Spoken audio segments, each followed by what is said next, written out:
direito constitucional, direitos humanos, a lei de disciplinas vinculadas à justiça da democracia. Foi pesquisadora voluntária da COPEN, Comissão da Verdade de Minas Gerais. Coordena o Programa de Extensão de Ciências de Referência de Direitos Humanos, da FJF-GD. É co-líder do grupo de pesquisa Politeia, Cultura Política, Teoria e Identidade Constitucional. Atualmente, investiga em pós-doutorado de Direito na UTF e projetos de pesquisa. O mito do milagre econômico e os anos de repressão, tortura e atuação de empresas na ditadura empresarial. Obrigada pela presença, Ayara. Uma honra. Por isso, passo a palavra para a Janaína. Não, para a Vitória. Para a Vitória. Para ela já começar o debate. Fique à vontade, Vitória. Bueno, muy buenas noches. Espero que me escuchen bien. Yo los veo y los escucho bien. Perfecto. Cualquier cosa me van avisando. Es una gran alegría para mí estar con ustedes esta noche. Voy a hablar lamentablemente en español, así que voy a hablar despacio para que pueda entenderme. Tengo además una presentación en PowerPoint que espero que también pueda contribuir a entendernos.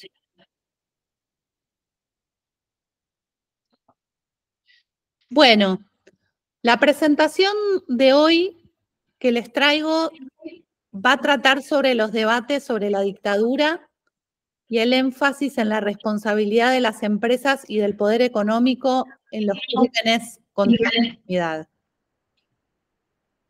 Y ocurre en un momento muy importante en este contexto del 60 aniversario del golpe de 1964. Y en este marco, a mí me gustaría subrayar dos cuestiones. En primer lugar, la centralidad, la importancia enorme que tiene la discusión sobre dictadura en la actualidad. Y por otro lado, cómo dentro de estas miradas sobre dictadura, que muchas veces se consideran como no importantes o se considera que molestan y que por lo tanto hay que pasarlas por alto, bueno, me gustaría destacar la centralidad que tiene hablar de dictadura hoy, pero además hablar no solo de las responsabilidades militares, que son fundamentales, sino también de las responsabilidades empresariales, de sectores de empresarios y del poder económico en la Comisión de Crímenes contra la Humanidad. Quiero decir que hablar de represión a trabajadores y de presencia de operativos militares o policiales y fuerzas de seguridad no es algo fuera de nuestra realidad. Esto que están viendo hoy, están viendo aquí en fotos, sucedió hoy en Argentina. Hubo operaciones de policía y de fuerzas de seguridad en distintos establecimientos públicos en Argentina para garantizar los despidos de los trabajadores, para garantizar que estos trabajadores fueran despedidos de sus puestos de trabajo. Y esto ocurrió en la Secretaría de Educación, en la Secretaría de Ciencia y Técnica, en el CONICET, en el área de trabajo y de agricultura y ganadería, de muchos otros espacios públicos hoy. Entonces, el eje que vengo a traer, que tiene que ver con represión a trabajadores y sindicalistas, no es un eje de una temática histórica dejada en el tiempo, sino que es un eje de una enorme actualidad en la Argentina de hoy, donde están tratando de desarrollarse políticas laborales, económicas y represivas que afectan profundamente los derechos de los trabajadores.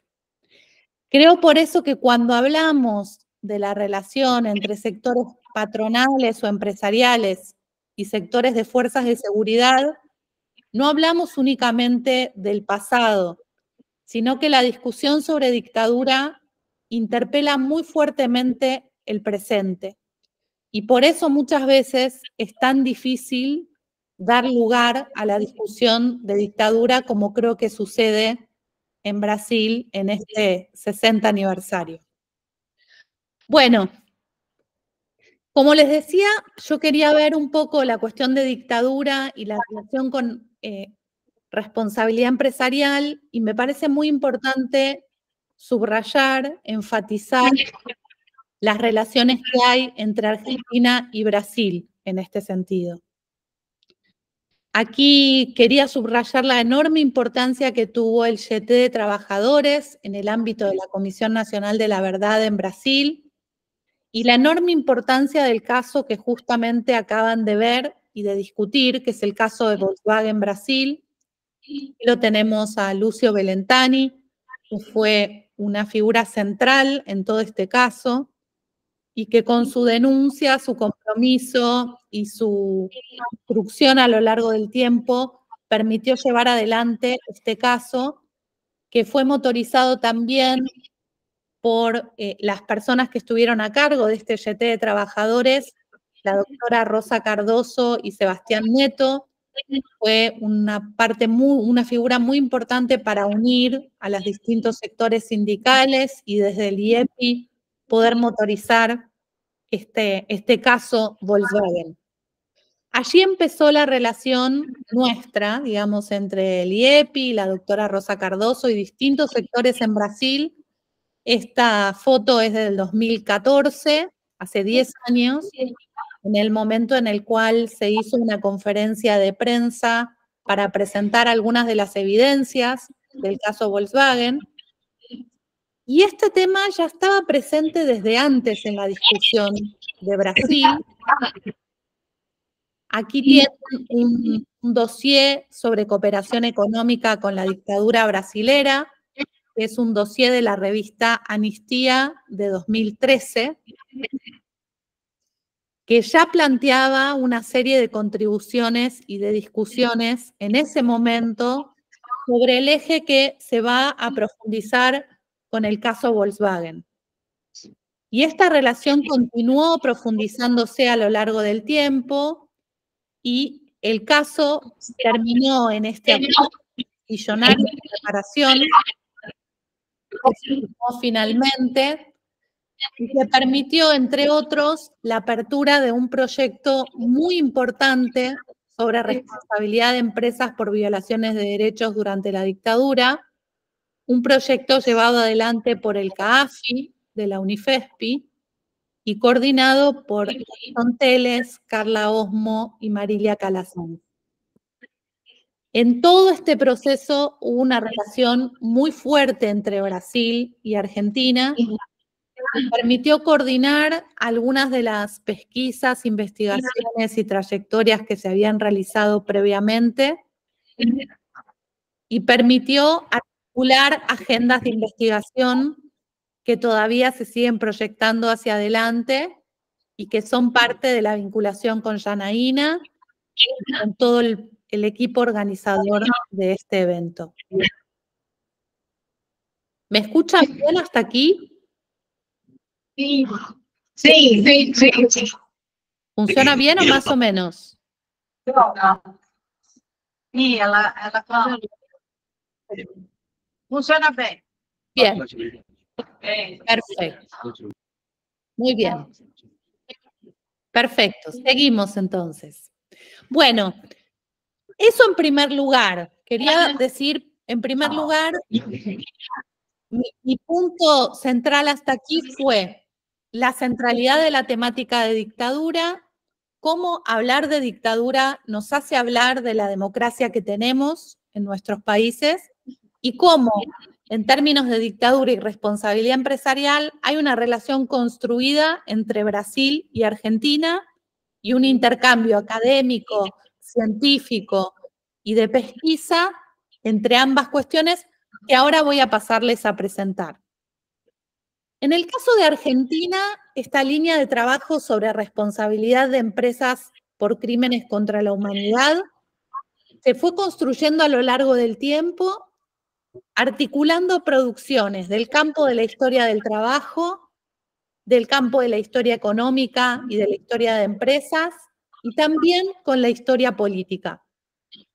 Esta línea de trabajo sobre responsabilidad por crímenes contra la humanidad implicó discutir con una visión de la dictadura centrada predominantemente en dimensiones políticas. Implicó la necesidad de tener una dimensión de clase en el centro que introdujera, por un lado, al poder económico y, por otro lado, a la clase trabajadora como una protagonista central de esta historia. Al mismo tiempo, vinculó también la producción académica con un campo de judicialización y activismo en materia de derechos humanos. Es decir, esa mirada de clase sobre la dictadura, esa mirada sobre el papel del poder económico y de la clase trabajadora, también se tradujo en el campo judicial. Tuvo como objetivo nutrir los procesos de memoria, verdad y justicia. En el caso argentino, contra lo que quizás podrían pensar, y luego estaría bueno quizás tener un intercambio, este proceso de memoria, verdad y justicia no fue fácil, ni fue una línea recta. Fue un poco como ven aquí, un río con muchas vertientes y muchos cursos que tuvo avances y retrocesos muy importantes.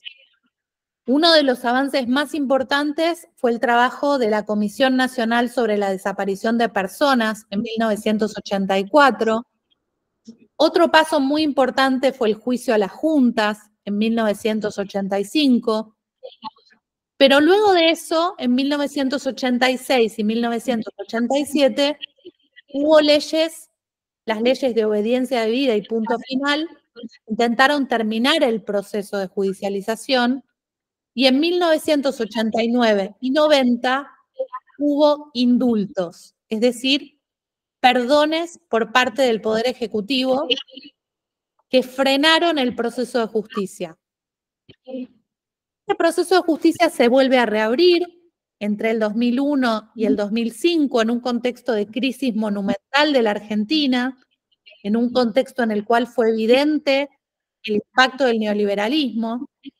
Y en ese marco de reapertura de juicios es que se retoman algunos ejes centrales que habían venido desarrollándose y que tenían que ver con mostrar cómo la represión a trabajadores,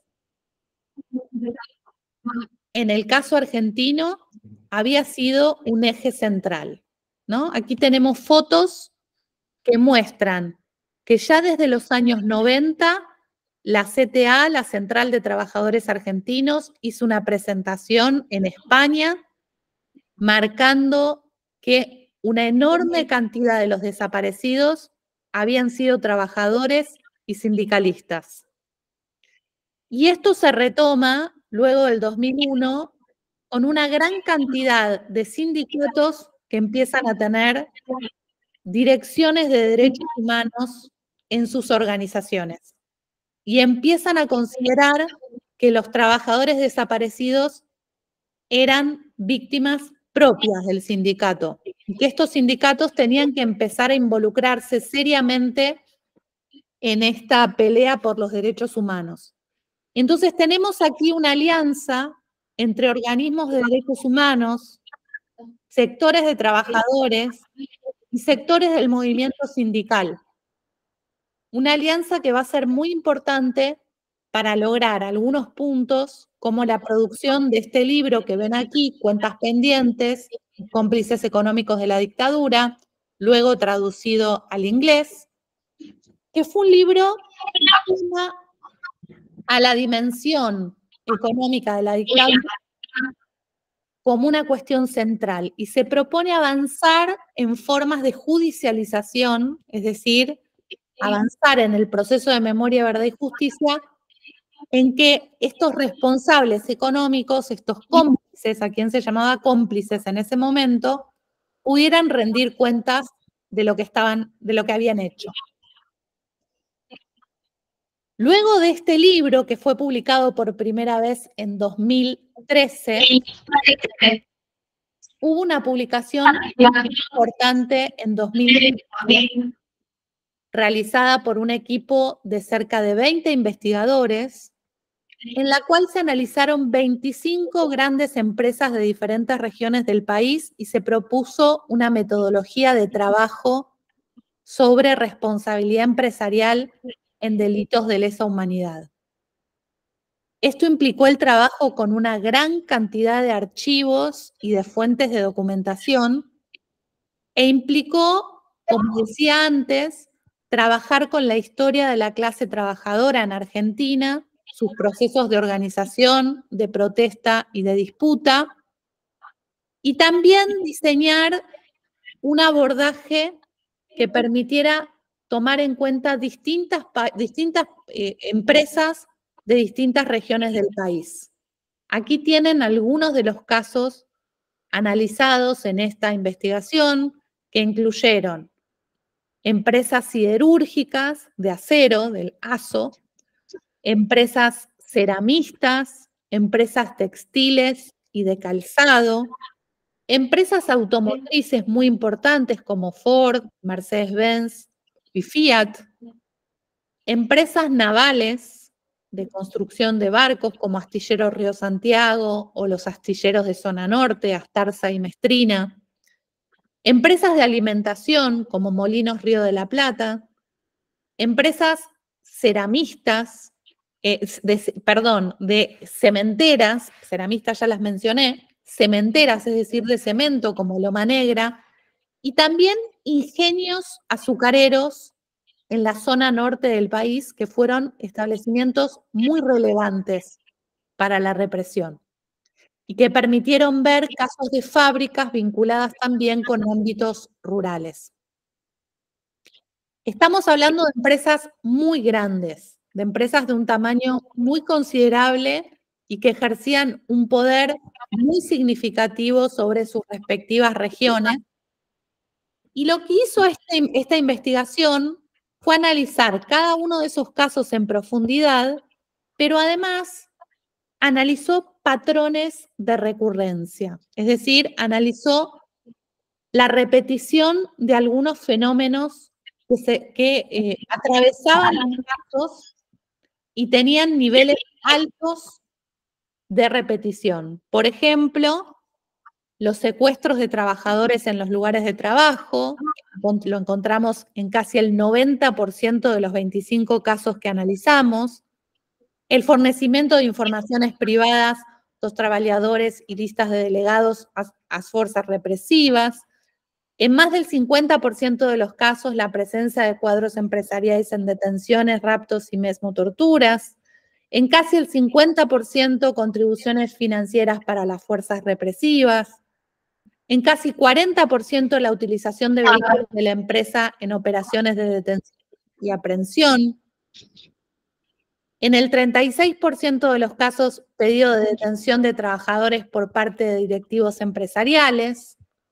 Y en el 32%, raptos de trabajadores en el trayecto de la fábrica y el domicilio. Es decir, verificamos una participación muy intensa de las empresas en la represión. Todo esto en el marco de formas de militarización en los lugares de trabajo, es decir, de presencia de actividad policial y militar de control, supervisión y amedrentamiento en las fábricas. Justamente esa presencia de personal armado a la cual aludía al principio cuando les decía lo que sucedió hoy en Buenos Aires. Pero además, verificamos la existencia de centros de detención clandestinos en las instalaciones de trabajo. En estos casos se ven aquí. Vimos entonces una presencia de una articulación militar empresarial muy fuerte que nos llevó a una tarea muy grande de conceptualización, de documentación, de análisis de fuentes y de archivos que permitieron ir definiendo la forma de esta relación. Y en ese sentido, llegamos a la conclusión de que no era posible aludir únicamente al concepto de complicidad que restringía desde el principio a estos comportamientos y hablaba, de algún modo remitía a un acompañamiento de las acciones de un sujeto principal, dándole a los empresarios un papel secundario. Y nosotros lo que encontrábamos es que estas empresas tuvieron, en los casos que nosotros investigamos, una responsabilidad sobre estos procesos represivos. Este concepto de responsabilidad empresarial nos permite entonces hablar, abrir la pregunta sobre los niveles, las formas y las dinámicas de responsabilidad. Y nos permite también pensar en militares y sectores de poder económico como actores, cada uno de los cuales tiene una lógica específica, objetivos específicos y líneas de acción que convergen. Bueno, en Argentina no solo desarrollamos esa línea de investigación a la cual les decía, sino que nos preocupamos por intentar hacer confluir la investigación con la judicialización. Y esto es muy importante porque logró resultados en particular en una causa, en la causa Ford, que llegó a sentencia en diciembre del 2018 y que condenó no solo al responsable militar, sino también a 2 altos funcionarios de la empresa Ford Motor Argentina, Héctor Sibila y Pedro Müller, por el secuestro y la tortura de 24 trabajadores y delegados de Ford Motor Argentina entre el 76 y el 77. Esta condena fue un hecho de enorme importancia internacional, ¿no? No solo fue muy importante en el caso argentino, visibilizando una gran cantidad de cuestiones, aquí tengo algunas partes de la sentencia, sino que además fue muy importante a nivel internacional y hubo noticias sobre esta decisión judicial en distintos diarios del mundo, desde el New York Times hasta Le Monde, hasta The Guardian, El País, por supuesto en distintos diarios de América Latina, como Folia de Sao Paulo, La Jornada, pero también en The Japan Times o Taiwan News o Kathmandu Tribune. Estuvo presente a lo largo y a lo ancho del mundo esta decisión de condenar a estos 2 responsables empresariales por haber participado en la represión a trabajadores. Y aquí quería traerles los fundamentos de esta decisión judicial que se publicó en 2019 y que marca que las ilegítimas detenciones obedecieron a un denominador común que se vincula con la participación en actividades sindicales. Hubo por parte de las autoridades y el personal jerárquico de la empresa Ford una contribución específica de información sobre los trabajadores a secuestrar. Se probó que entregaron a las fuerzas militares ficheros de personal. Se probó que hubo una contribución de información por parte de los directores de la empresa a las fuerzas militares para la realización de los secuestros, en forma de listas de personas para ser detenidas. Y también una contribución logística y de recursos materiales. Y al mismo tiempo se probó que había un centro clandestino de detención con la particularidad de estar situado en esta propiedad privada. En ese centro clandestino, los trabajadores presos y raptados en sus locales de trabajo eran llevados ahí para donde fueran mantenidos en condición de desaparecidos. Por lo tanto, esta sentencia judicial habla de una cuestión central, ¿no? La eliminación de las relaciones internas de los sindicatos de la fábrica, símbolo de la fuerza de los trabajadores y de la resistencia a las exigencias de eficacia. Era un objetivo común entre los sectores empresariales y los militares. Creo que esta decisión judicial, que es una de muchos juicios que se están desarrollando en la Argentina en este momento, mostró una enorme potencialidad que nuevamente se vinculó con un desarrollo académico y científico a nivel regional. Aquí tenemos un libro publicado en Uruguay, El negocio del terrorismo de Estado. Tenemos otro libro llamado Complicidad económica con la dictadura chilena, un país desigual a la fuerza, publicado en Chile, muy importante.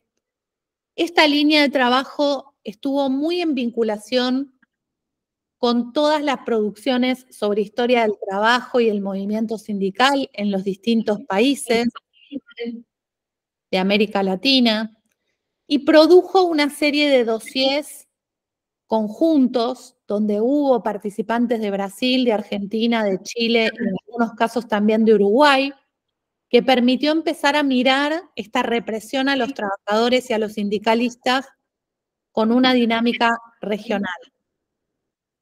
Y esto también produjo una producción académica reciente en el marco de una red de procesos represivos, empresas, trabajadores y sindicatos en América Latina, desde la cual se produjeron muchas de las publicaciones que vemos aquí, en particular las dos de abajo, que hablan específicamente de responsabilidad empresarial en relación con una producción internacional que pueden ver arriba.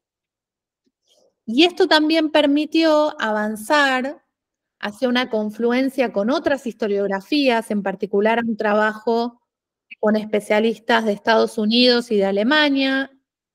Yo coordiné este libro junto con Hartmut Berghoff y Marcelo Buchelli, y logramos trabajar con una cantidad de especialistas sobre todos estos países que ven aquí. Por un lado, sobre casos de América Central, por otro lado, sobre Colombia, sobre Perú, sobre Chile, de Brasil, Uruguay y Argentina, y también en algunos ejes como el sector financiero a través de los países, comparando y vinculando una serie de procesos allí. Y esto también permitió vincularse con proyectos de investigación que fueron involucrando a distintas instancias universitarias. Este es el caso de un convenio muy importante que hicimos entre el CONICET y la Secretaría de Derechos Humanos de la Nación, pero además también es el origen del proyecto del CAAFI, coordinado por el CAAFI, al cual me refería al principio, que fue muy importante para expandir esta cuestión de responsabilidad empresarial en violaciones a los derechos humanos. Aquí les dejo también la referencia a una publicación muy corta y muy pequeña que queda a disposición, la podemos compartir con las compañeras, y que de algún modo sintetiza este recorrido de producción científica y de judicialización sobre el tema. Yo voy a terminar aquí para no demorar más y para dar algo de espacio al intercambio, pero les quiero agradecer muchísimo esta oportunidad. Ojalá se haya escuchado más o menos bien y se haya podido comprender. Y es una alegría para mí estar aquí y enfatizar la importancia que tiene el activismo desde el campo de los derechos humanos, la producción académica sobre temas de dictadura y de violaciones a los derechos humanos, y la enorme actualidad que esto tiene en relación con los desafíos actuales. Se discute tanto de dictadura porque no es un tema terminado y no es un tema antiguo. Es un tema que interpela muy fuertemente al tipo de democracia que pudimos construir, a lo que se pudo hacer y a todo lo que falta, que hace que tantos sectores estén dispuestos a atacar a la democracia hoy o a considerarla no importante, ¿no? En la Argentina este es un tema central, y creo que es muy importante lo que están haciendo en los 60 años de Brasil, de la dictadura en Brasil, de poder traer este tema como un tema central a ser trabajado en las universidades, en las instancias de educación y en los ámbitos públicos. Muito obrigada.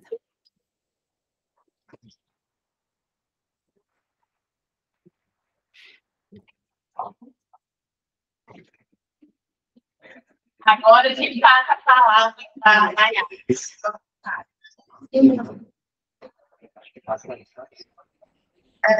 Bom, eu não sei como é que a gente vai fazer para manter a Vitória.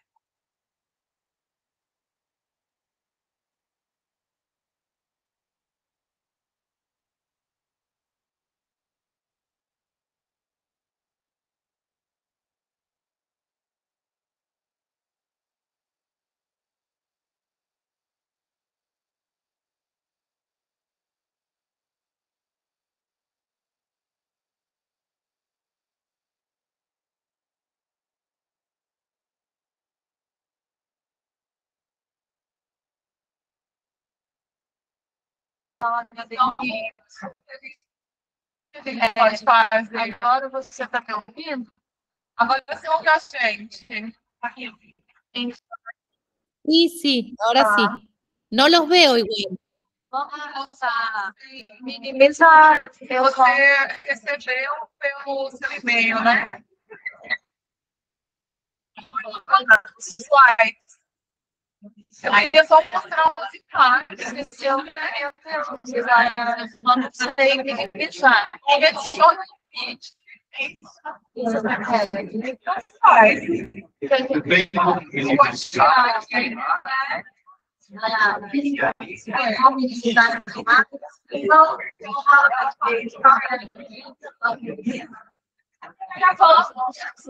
É porque está gravando? A gente pode mencionar também. Me chama.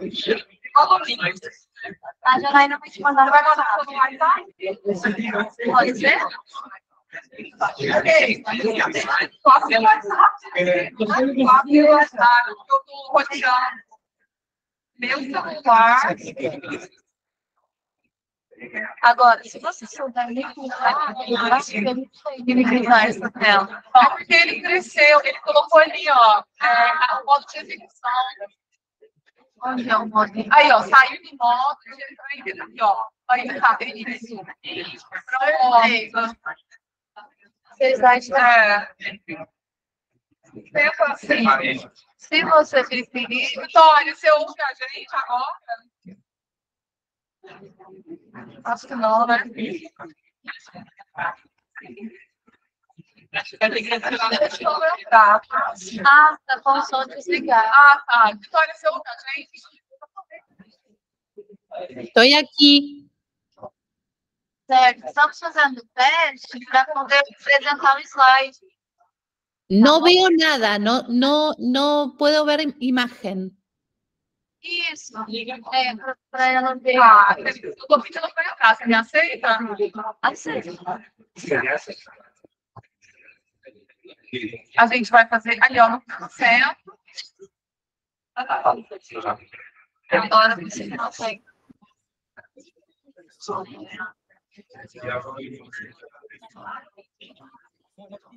Testar. Vocês estão me ouvindo bem? Como é que é? Espera aí que eu vou fazer o que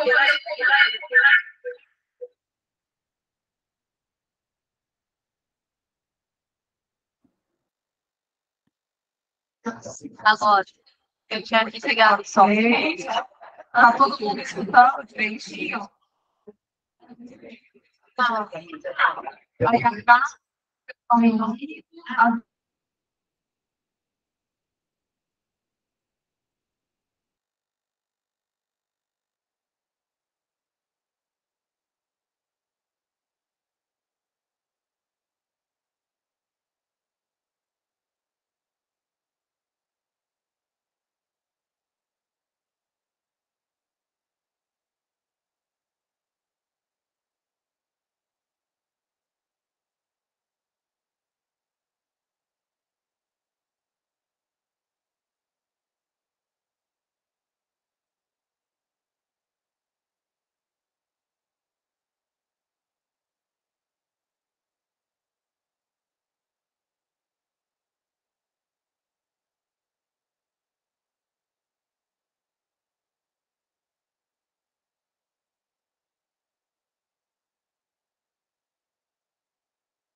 caso de uma das empresas cuja pesquisa está sendo custodiada pelo CAAF, que é o órgão que a Vitória Basualdo mencionou, ligado ao Unifesp, né, o Centro de Antropologia e Arqueologia Forense da Unifesp. A nossa equipe é essa, né? Ela é composta por mim e alguns bolsistas, o Otávio, a Manuela, a Vitória e a Amanda, que tem pesquisado desde o começo de 2023 esse assunto.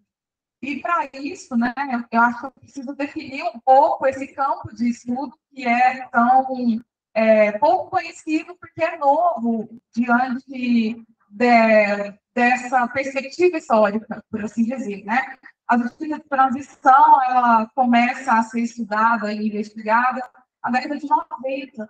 A Ruth Teickel, que é uma norte-americana, usa pela primeira vez esse termo em 1992.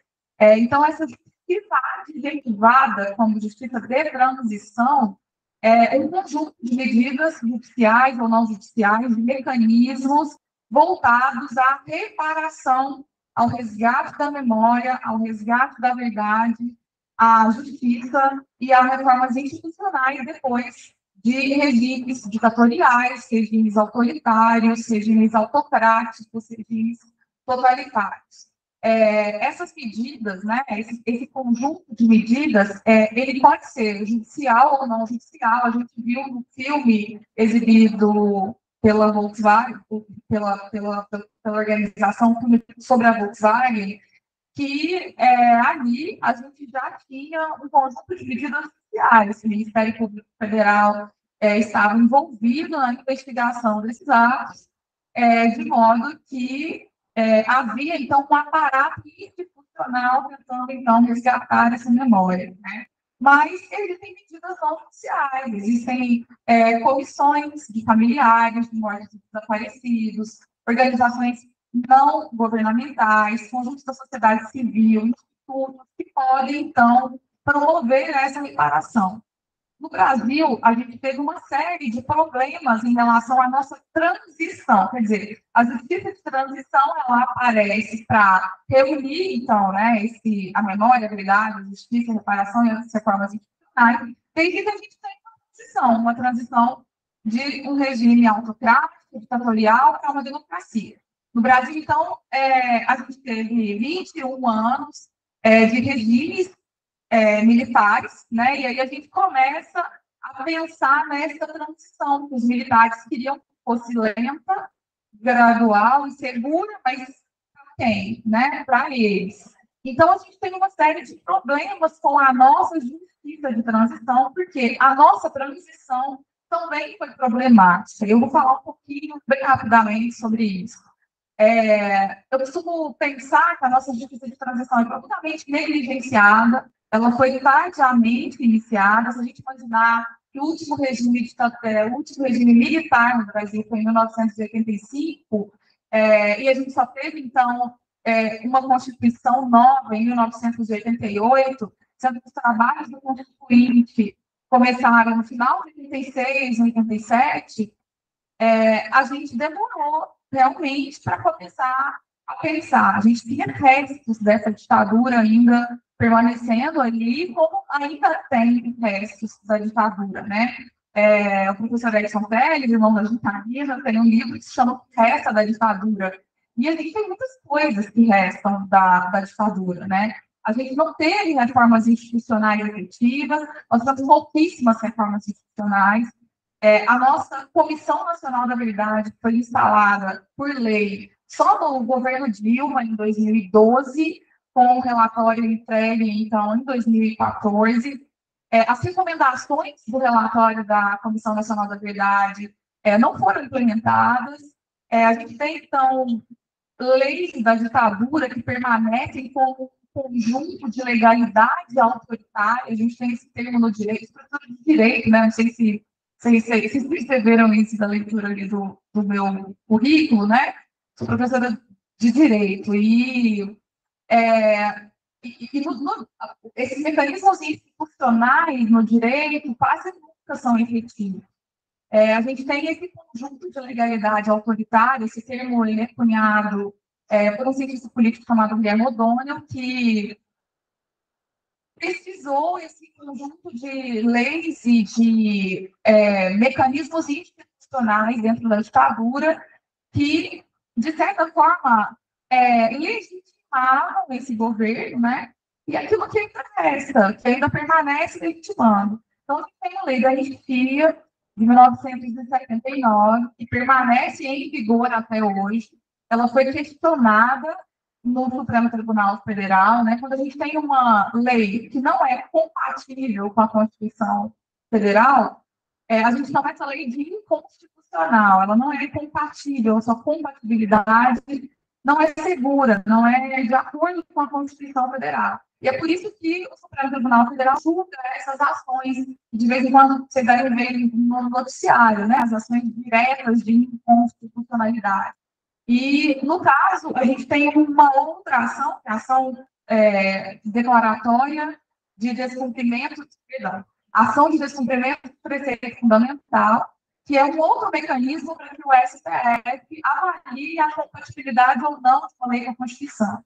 Então, a gente teve o ingresso dessa ação no Supremo Tribunal Federal, que julgou em 2010 que a lei de anistia de 1979 ela era compatível com a Constituição. Entretanto, ela foi uma lei aprovada no regime ditatorial ainda, e ela anistiava opressores, agentes da ditadura, né? Ela não anistiava somente aqueles que voltaram do exílio, não anistiava somente os militantes, né? Ela anistiou também os agentes da ditadura.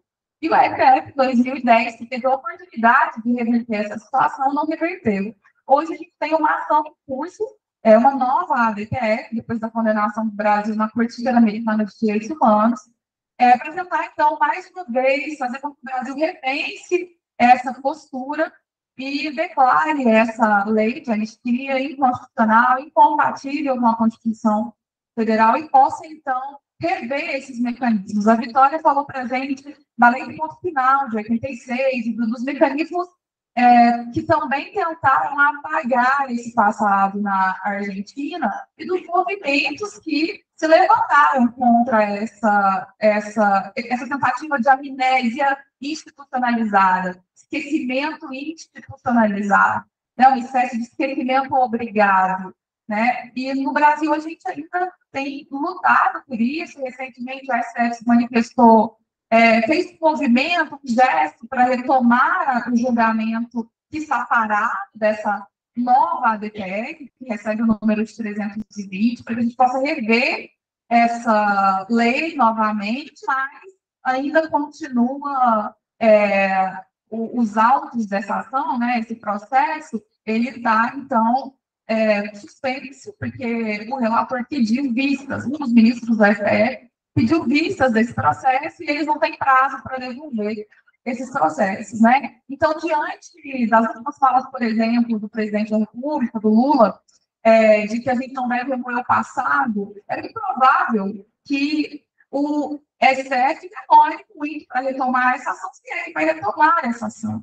Foi um desserviço imenso essa fala do Lula. A gente teve, então, políticas presidenciais, desde Temer até Lula, como uma espécie de desserviço mesmo à nossa justiça de transição. O Temer, por exemplo, minou a comissão de anistia. A gente tinha, então, uma comissão de anistia que buscava avaliar a situação de perseguição política, monitoramento, torturas de pessoas que militaram na época da ditadura, e então elas recorriam a essa comissão para que lhes fossem pagos reparações, né, mecanismos de indenização reparatória pelas coisas que sofreram, pelo mal feito que sofreram, então, né, na ditadura. Então, ele dispensa quase todos os conselheiros da Comissão da Anistia, nomeia militares para essa comissão.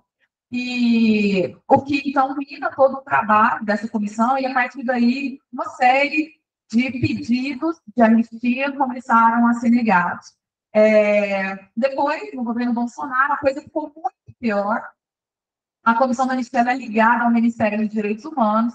Quem estava no Ministério dos Direitos Humanos à frente era a Damares, E então foi uma tragédia, né, o que aconteceu a partir de então.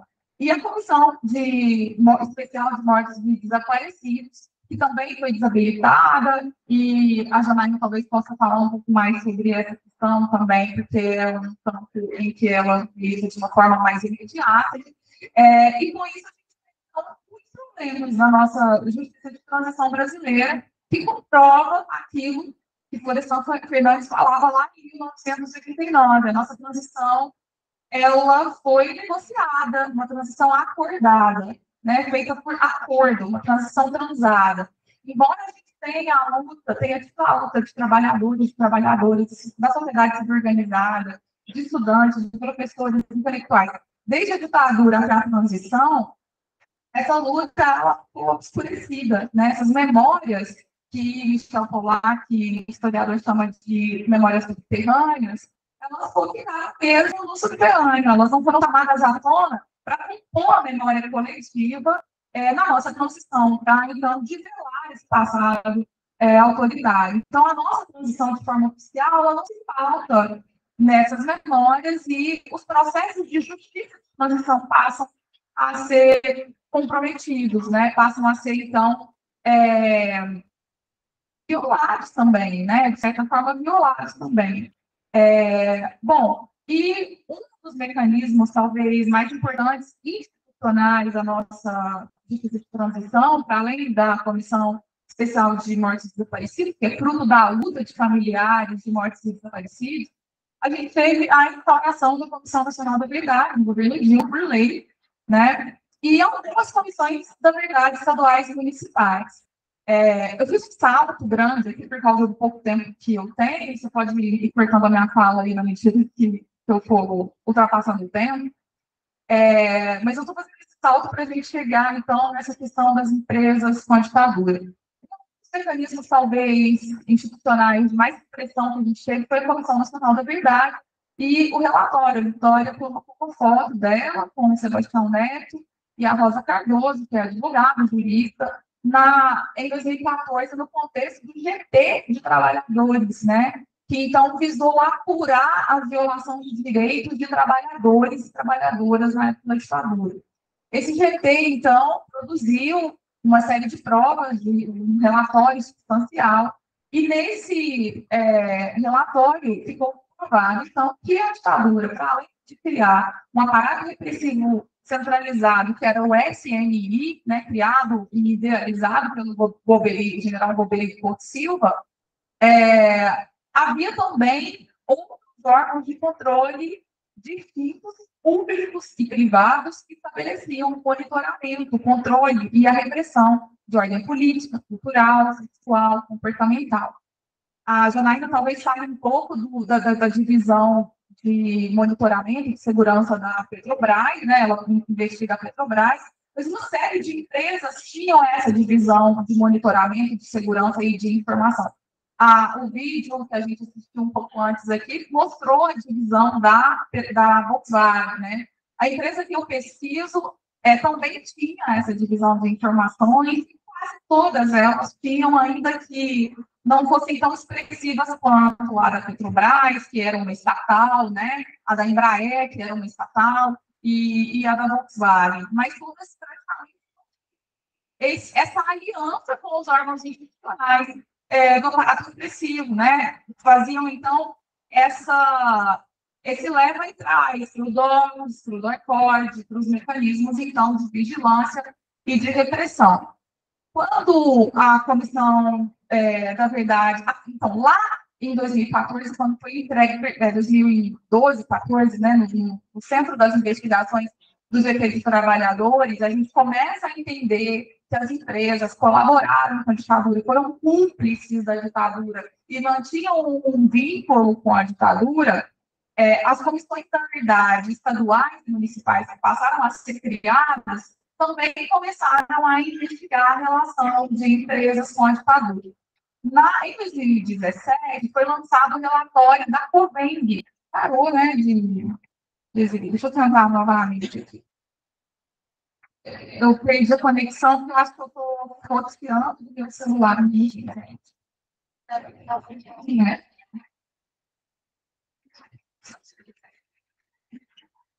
Eu tenho a impressão que o que aqui é um pouco mais prático, mas eu vou continuando aqui até que a gente volte, né?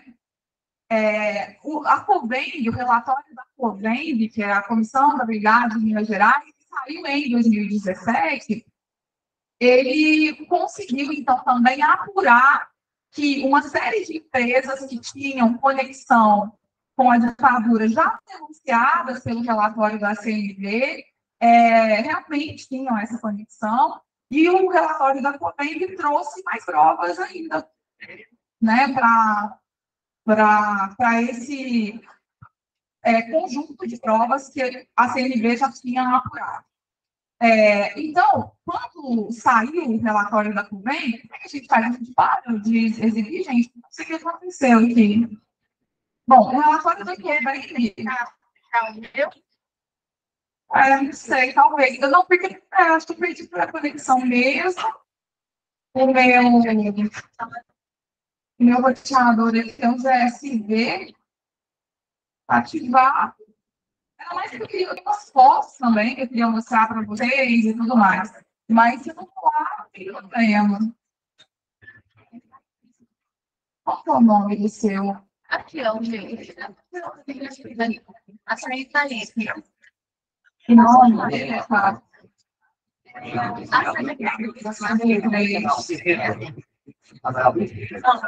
Porque senão a Vitória não escuta mais a gente, sabe? Mas se fazer para mim, enquanto eu continuo. Bom, coloca para mim, daí eu continuo falando. O relatório da COVEND, então, da Comissão da Verdade em Minas Gerais, ele confirma as provas que foram, então, apuradas pela CNV e produz muito mais provas e acaba apurando muito mais empresas do que a CNV já tinha apurado. Só que as empresas de Minas Gerais, do estado de Minas Gerais. Dentre essas empresas, a Mannesmann, que é uma empresa alemã, investigada também, né? Tem algumas provas aqui. E eu passei, então, um ano investigando essa empresa, tentando apurar mais provas e juntar mais provas, porque eu ia explicar um pouco algo que a Vitória já explicou ali, né? O CAAF, que é o Centro de Antropologia e Arqueologia Forense, recebeu parte do TAC, Termo de Ajustamento de Conduta da Volkswagen. Quando a Volkswagen passou a ser investigada pelo Ministério Público Federal, pelo Ministério Público do Trabalho e pelo Ministério Público do Estado de São Paulo, ela celebrou o termo de ajustamento de conduta, que é um acordo, né? Esse acordo, mas aí se sentar para mim, ó, de novo, né? Como é que faz aqui? Vamos lá. O que aconteceu foi que, então, a Volkswagen, ela prefere, obviamente, celebrar o termo de ajustamento de conduta, um acordo, do que responder a uma ação civil pública, caso ela se negasse a ser interessante. Eu vou tirar o lápis. Então, o que passa a acontecer? Né? A sociedade civil organizada entendeu que aquele acordo era muito baixo, mas ainda assim, né, esse acordo foi celebrado, foi o primeiro no Brasil a ser celebrado. O caso do Volkswagen, então, né, a Volkswagen, nesse acordo, acabou pagando 36,3 milhões de reais a título de reparação, e esse valor foi dividido dessa forma que está no slide, né?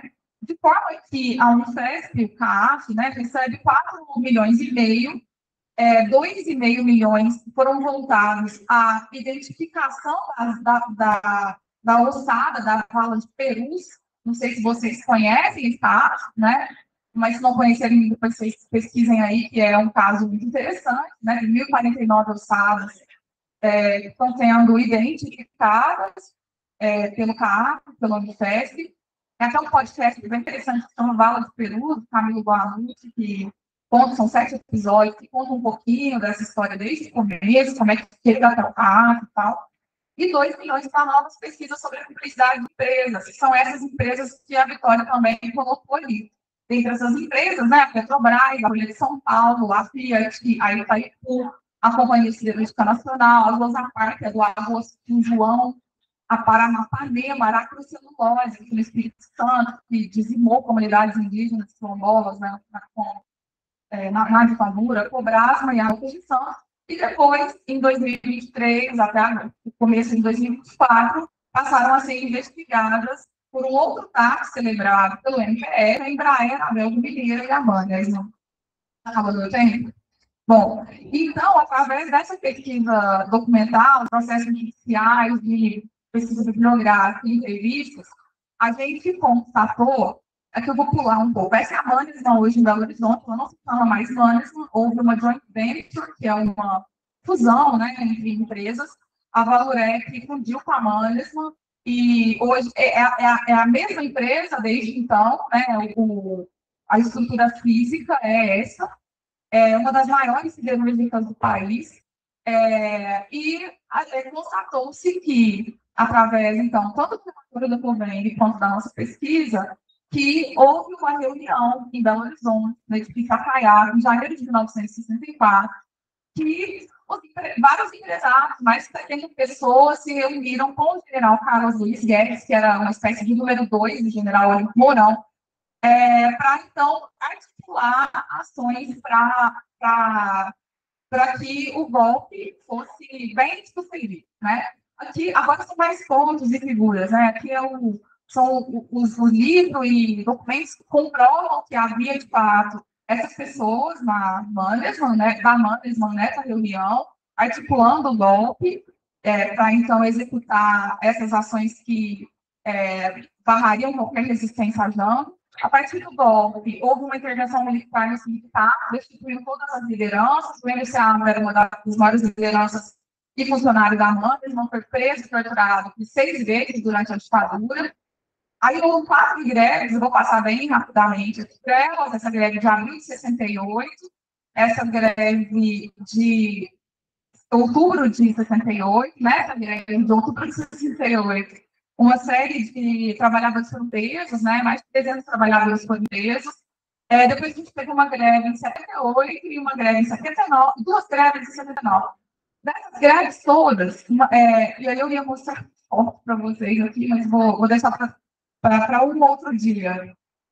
O que a gente conseguiu apurar foi que a Mannesmann, assim como a Volkswagen, assim como a Petrobras, em aliança com o aparato repressor, promoveu prisões dentro da empresa, torturas dentro da empresa, tanto no contexto de greves quanto fora do contexto de greves, trabalho mediante ação policial. Sai ontem na agência pública uma matéria sobre a Mannesmann, sobre essa pesquisa da gente, né?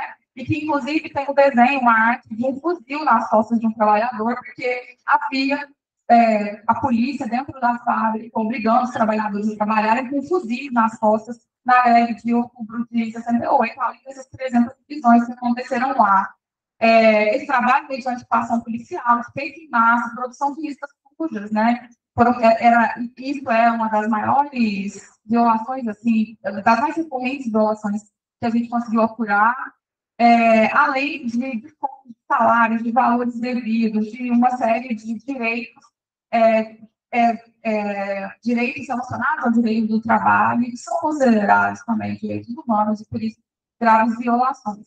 Essa manutenção da polícia dentro da empresa é uma das coisas que mais é falada nas entrevistas, né? Super confirmado isso, a cavalaria dentro da empresa, fuzis dentro da empresa, e torturas dentro da empresa, né? Então, e essa condução ao banco e todo o monitoramento que vem na sequência. Bom, acho que eu falei aqui o tempo, mas, enfim, essa matéria eu acho que simplifica um pouco mais, e a semana que vem sai o informe público dessa pesquisa, né? São umas 30 páginas contando um pouco mais de detalhes, tudo que a gente apurou nessa pesquisa. Então, eu passo para a Janaína.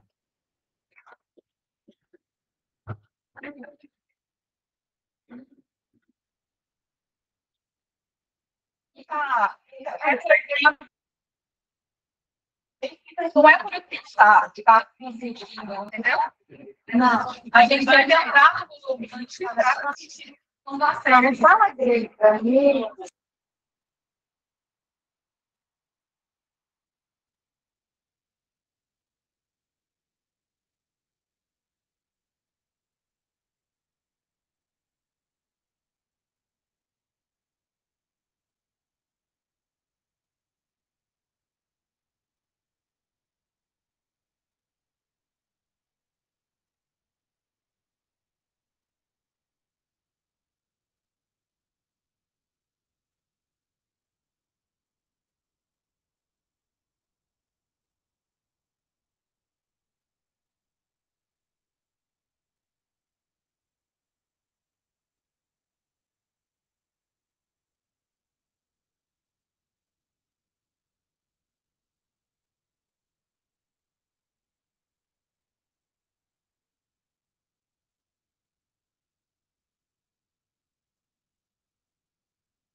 Mais de uma centena de deputados candidatos ao processo. As cidades, as capitais, não tinham eleições legislativas, algumas cidades consideradas estratégicas da segurança nacional também não tinham, mas, de qualquer forma, boa parte do legislativo continuou funcionando no Brasil, mas a gente tinha os partidos foram extintos em 65, e só dois partidos, apenas dois partidos foram permitidos, o Arena e o MDB. O MDB era uma oposição consentida, digamos assim. Então, a cada eleição também, as leis relativas às eleições, que organizavam as eleições, mudavam. E mudavam de maneira oportunista para garantir o máximo de deputados e vereadores, senadores eleitos pela Arena, o partido do governo. Então, a gente fala muito de legalidade, de aparência de legalidade ou aparência de normalidade, devido a essa característica da ditadura brasileira de ser muito preocupada com a sua legitimação, sempre manter, sempre procurar ter, né? Daí que a propaganda ideológica, política ideológica, também sempre foi muito importante para a ditadura, tanto para o governo, para o executivo, quanto para a própria Petrobras, por exemplo, as empresas, né? A propaganda também era um instrumento privilegiado para... não vai dar. Exibir o quê? Não, pode ser quinto ali, mas não vai dar para exibir. Tá bom. Ou a Vitória ou o PowerPoint. Então, a gente fica com a Vitória. Você me mandasse o e-mail para a gente baixar aqui. Não, tirei para mim, né? A gente ensaiou tanto, mas a vida é mais dinâmica. Bom, eu vou continuar aqui, bem, porque... Vai ter slide. Vai seguindo você. Posso seguir? Então, vamos lá.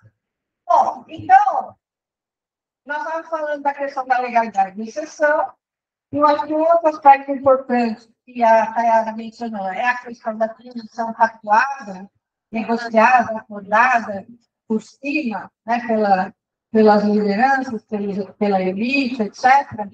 Esse é um outro ponto polêmico, né, porque ela mencionou a votação no Supremo Tribunal Federal da ADPF 153. Nesse momento, um historiador, por exemplo, como Carlos Fico, fez um parecer para o STF dizendo que a lei da anistia tinha sido produto de um acordo. E aí, isso é altamente discutível, né, um parecer desse tipo, porque eu escrevi sobre isso há quase 20 anos, que a votação da lei da anistia no Congresso, na verdade, ela era para ter sido uma votação nominal, nome a nome, né? E acabou sendo uma votação no final só das lideranças do MDB e da Arena, e eles, então, aprovaram um projeto muito próximo do projeto do governo, da ditadura. Então, a gente não pode dizer que isso foi um acordo, porque o Congresso Nacional, naquele dia, ele foi invadido pela Polícia Militar, pelo Exército, durante a manhã. E houve muita disputa para tirar a polícia do Congresso Nacional e os familiares, a sociedade civil como um todo, conseguiam entrar no auditório da Câmara Federal para assistir a votação.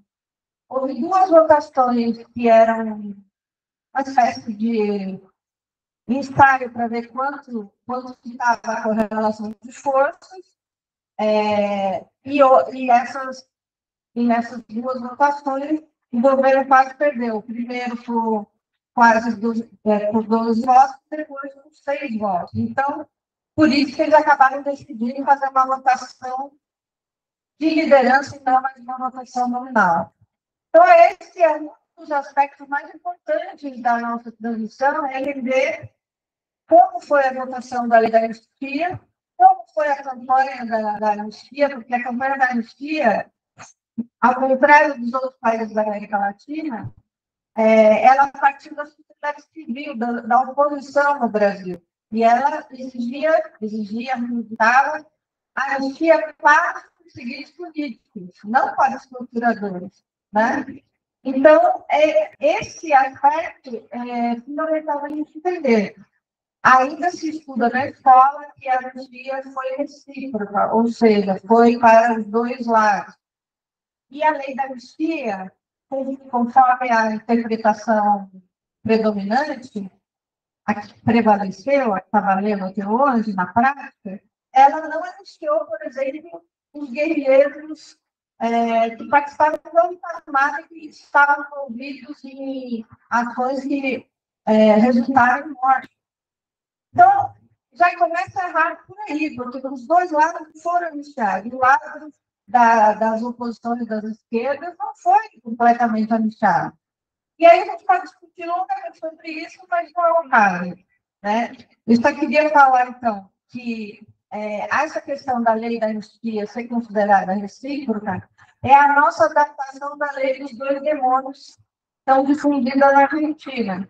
Ou seja, havia dois extremos, né, que cometeram erros, crimes e tal, mas a sociedade está no meio e está longe desses dois extremos. Então, quando se fala de anistia recíproca, é que a tigrada da repressão, da ditadura, é um extremo, e a luta armada das esquerdas é outro extremo, e a sociedade não tem nada a ver com isso. Mas, de qualquer forma, os dois lados foram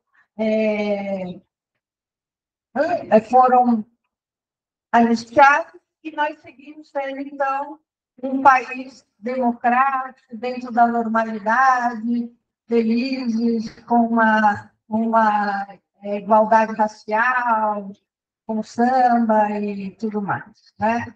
Então, esse é um outro problema, que ainda muitos historiadores dizem que essa questão da lei dos dois demônios foi utilizada na Argentina, no Chile, no Uruguai, mas no Brasil não, porque aqui ninguém nunca equiparou a violência cometida pelo Estado ditatorial com a violência cometida pelos guerrilheiros. Me parece óbvio que isso não é verdade, né? Que a todo momento, vocês podem ver, por exemplo, os filmes do Brasil Paralelo, vocês podem ver declarações dos generais militares do governo Bolsonaro, vocês vão ver o tempo todo eles falam, mas que eles também mataram policiais, soldados, cara, né? Mas, segundo o próprio bolsonarismo, a esquerda matou também muitos policiais, muitos militares, mas nunca apresentaram, né, as provas dessas muitas vagas mortes que eles acusam a esquerda de terem cometido ou praticado. Enfim, então, essa é a introdução que eu queria fazer e dizer que a Comissão Nacional da Verdade ela foi uma vitória do país, da sociedade, dos familiares, porque foi a primeira vez que o Estado foi obrigado a ele próprio investigar seus crimes, porque durante a Comissão de Anistia, ou mesmo a Comissão Especial de Mortos Desaparecidos, eram as vítimas que tinham que apresentar as provas de que elas tinham tido seus direitos violados. Agora, outra questão que eu acho que a Vitória poderia participar muito aqui no nosso debate, que a Tayara falou, para começar, aí eu vou falar rapidamente sobre o Petrobras. Eu comecei a investigar o caso da Petrobras, eu e outros colegas, advogados, cientistas políticos, os estudantes daqui, meus alunos daqui. A gente se preocupou muito em definir, além da questão de ir para além da criticidade e entender o que era a responsabilização ou a responsabilidade das empresas na repressão aos trabalhadores, entender que, do ponto de vista da punição a essas empresas, a gente só teria força de lei para fazer isso se a gente conseguisse encontrar elementos de crimes contra a humanidade. Então, há, às vezes, essa dúvida, essa questão para mim mesmo, né? Se nós podemos falar de graves violações de direitos humanos ou se a gente tem que obrigatoriamente perseguir elementos que comprovem crimes contra a humanidade explicitamente. Isso é um pouco polêmico, porque eu já brilhei, eu sei dando o contrário, Então, quando a gente está falando de responsabilizar as empresas, é claro que elas cometeram diversos delitos trabalhistas, por exemplo, mas o que realmente tornaria possível condená-las hoje seriam crimes contra a humanidade, como a tortura, as torturas que um trabalhador, o Belencani, falou aqui da Volkswagen. Por que isso? Porque crimes contra a humanidade não prescrevem, podem ser julgados e punidos, e os responsáveis punidos em qualquer tempo, em qualquer lugar. Então, é nessa questão que a gente se baseia ou não, né, para tentar forçar, né, essas empresas a admitirem suas responsabilidades nesses crimes, que não seriam crimes apenas, que já é muito, mas nesse contexto não seriam apenas crimes trabalhistas ou delitos trabalhistas. Isso posto, vou falar rapidamente sobre a Petrobras, sem PowerPoint. Queria mostrar umas fotinhas para vocês. Não, é diferente esse. Bom, eu só queria mencionar o seguinte, que a Petrobras, ela é uma estatal, como todo mundo tem visto no noticiário de semana passada, ela é uma estatal particularmente estratégica para a economia brasileira, para o Estado brasileiro. E em 1964, no contexto pré-golpe, havia toda uma disputa em que, por exemplo, o João Goulart, o presidente eleito constitucional deposto, ele defendia que o controle estatal completo, pleno, da Petrobras. E ele defendia isso através, por exemplo, da lei de remessa de lucros, que tinha sido assinada em 63, e também ele defendia essa questão através da implantação de algumas refinarias entre 1963 e 60, refinarias privadas, que o governo federal encampou, tornando-as estatais.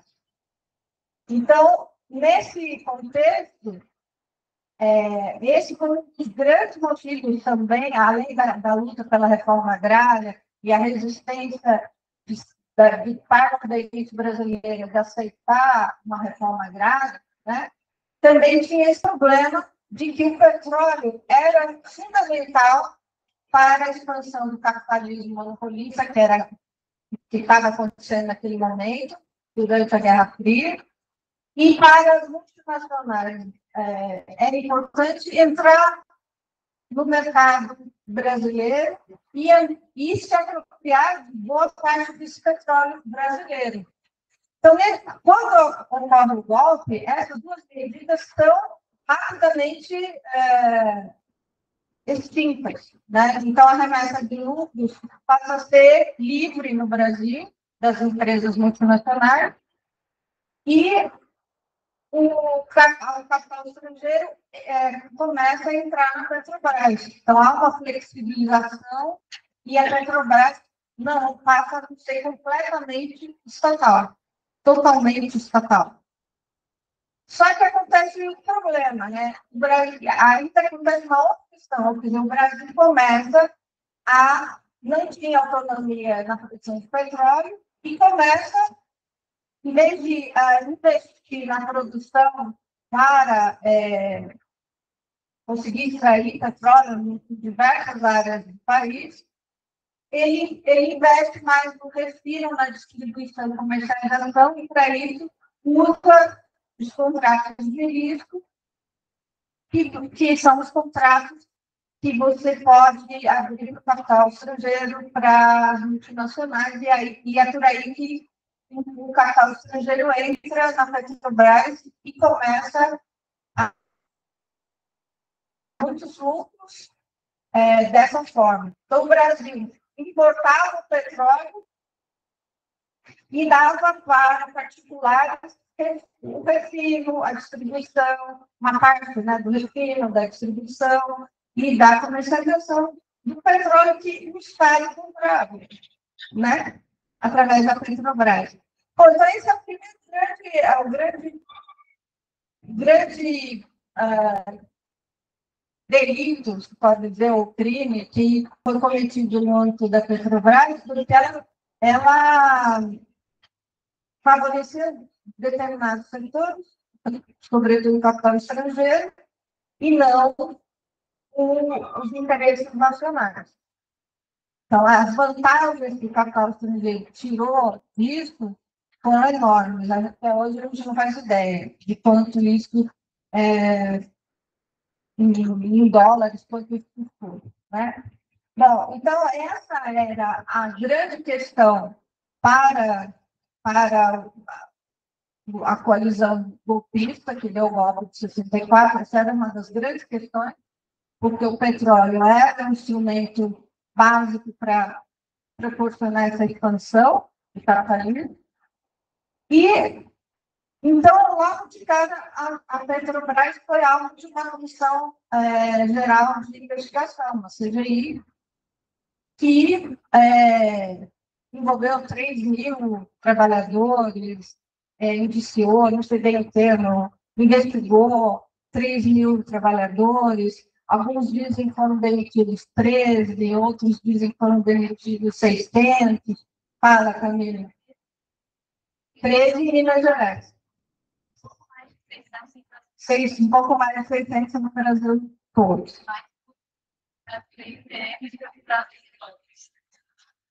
Nesse período, a gente tem algumas denúncias de tortura de trabalhadores da Petrobras no período da CGI, 64, né? E muita gente foi demitida, como a gente mencionou.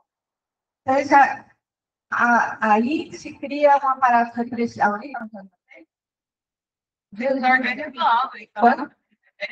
Tá. Então, aí foi aí que se começou a organizar um aparato repressivo bastante complexo na Petrobras e que serviu de modelo para outras estatais e para outras empresas do Brasil. E o que eu queria dizer é o seguinte, a gente pode fazer um histórico, então foi criado em 65 a divisão de informações da Petrobras, que sofreu uma série de mudanças institucionais, mas pelo que a gente pôde estudar da Berlim, ela seguiu as mudanças institucionais que ocorreram, seguiu as mudanças do aparato repressivo nacional. Sempre foi coerente com as diretrizes do governo federal. E a gente percebe que, desde o início, o general Ernesto Geisel tem grande influência na Petrobras, porque ele é amigo e indica o presidente da Petrobras e da CGI. Não, calma, não é agora. Lá em 64. Em 69, antes mesmo, quando ele é escolhido para tomar a presidência da Petrobras, em 68. Em 69, assume um dirigente um diretor da Divisão de Informações, que vai ficar no cargo até 1979. Ele fica 10 anos nesse cargo. E ele, depois de descobrir, ele era uma pessoa considerada informante dos grupos terroristas de direita que, como o CCC, Comunicações Comunistas, que batia em artistas, como na peça de teatro Roda Viva, e que depois, em 78, 79, explodia bombas em escritórios de políticos do MDB, explodia bombas em bancas de jornais, né? Então, este diretor da guerrilha era ligado a grupos terroristas de extrema-direita. E, obviamente, ele era uma influência diária. Depois, eu que a Vivi também teve um papel preponderante, ativo, na mas a gente ainda tem poucos detalhes, né? Mas em operações repressivas nacionais, como a Operação Pajuçara, que conseguiu prender o capitão da marca, matou o líder do MR8, como também uma série de ações na Bahia, no Sergipe, entre 75 e 76, que visavam perseguir militantes do Partido Comunista Brasileiro. Essas operações começaram em 73 e tiveram fim em 76. Né? É no rol dessas operações que é assassinado o jornalista Vladimir Herzog, que era militante do Partido Comunista Brasileiro. Bom, eu queria mencionar aqui para vocês, queria mostrar para vocês que a gente também descobriu dois aspectos importantes da atuação repressiva da Petrobras. A Comissão Nacional da Verdade já tinha mencionado que a Petrobras havia reprimido, invadido terras indígenas e reprimido indígenas, mas a gente descobriu mais dois povos originários, duas etnias que que vivem no Acre e no Maranhão, que não estavam entre as etnias listadas pela Comissão Nacional da Verdade. Mas eu não vou saber falar o nome desses indígenas, porque são dificílimos, assim. O do Acre é mais fácil, é o povo Campa, que vivem também junto com, próximo aos Incas, já são indígenas que eram isolados na época, né? Hoje em dia não são mais. E os do Maranhão, não vou lembrar o nome, porque é um nome complicadíssimo. Porque aqui não está mexendo, viu, gente? Viu? Aqui não tem. Aqui não vai para cima nem para baixo. Bom, aí eu queria dar o nome, né? Mas sim, bem, não precisa saber o nome desse povo do ar. Estou errado, já sou Mercúrio retrógrado, alguma coisa assim. Bom, então, a gente descobriu essas duas etnias novas, que a gente pretende aprofundar essa discussão, porque, inclusive, agora se cogita fortemente a criação de uma Comissão Nacional da Verdade sobre o que aconteceu com os povos indígenas durante a ditadura, e a gente poderia contribuir também com essa documentação. Um outro aspecto que a gente poderia falar, aqui, quantos minutos eu tenho? Eu tenho 5. Bom, eu queria falar da questão dos povos indígenas, o simples fato de eles terem direito a entrar em áreas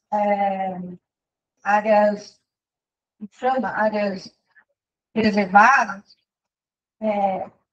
coisa que a lei não permitia naquela época, já mostra, e eu trouxe aqui no mapa para mostrar para vocês o quanto que há de petróleo toda no Acre, na bacia ali do Rio Amazonas, que hoje é o grande tema da discussão, né? Se deve ou não haver perfuração ali na foz do Rio Amazonas. Todo esse território, durante os anos 70, a ditadura fez pesquisa lá. E fez isso de forma forçada e usou até napalm, né, para reprimir os indígenas. E alguns, hoje, a gente viu um pedido de desculpas e a reparação a dois povos originários na Comissão da Anistia. Ela disse que está com problemas na conexão e precisa sair e consegue. Então, deixa eu ver se eu consigo achar os nomes aqui, pelo menos. Aí agora dá para aí agora você consegue Cripati. mas só falta. O outro nome de povo que eu queria lembrar é Cripati. Agora, eu queria falar.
vocês falassem um pouco sobre essa escalada da repressão policial hoje no Brasil, no Rio de Janeiro, São Paulo, Minas Gerais, Bahia, governada pelo PT, na perspectiva da transição pactuada com os militares, porque, no aspecto geral, assim, global, a gente consegue verificar uma certa reatualização